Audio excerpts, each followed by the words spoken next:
যখন ধর্ম কমে যায় আর অধর্ম ছড়িয়ে পড়ে পৃথিবীর বুকে, তখন মহাকাল জেগে ওঠেন।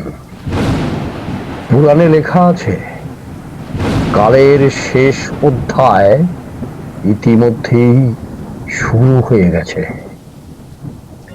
শ্রীমদ্ ভগবত পুরাণে বলা আছে, কলিযুগের শেষে মানবতা নিজেই নিজের ধ্বংস ডেকে আনবে।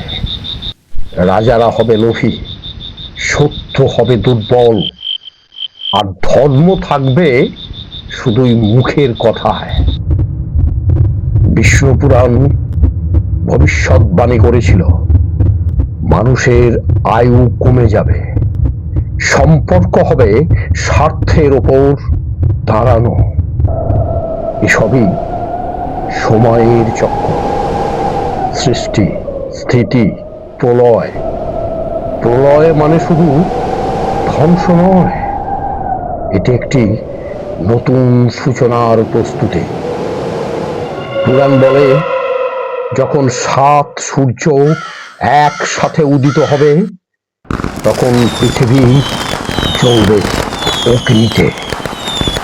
তারপর আসবে মহাপ্রলয়, মহাপ্লাবন। সব কিছু ধুয়ে মুছে শেষ হয়ে যাবে, কিন্তু শেষ মুহূর্তে আবির্ভূত হবেন কল্কি অবতার।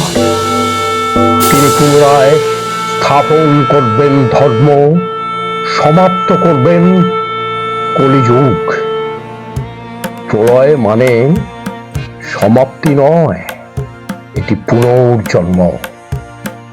প্রশ্ন একটাই, আমরা কি প্রস্তুত সেই পরিবর্তনের জন্য?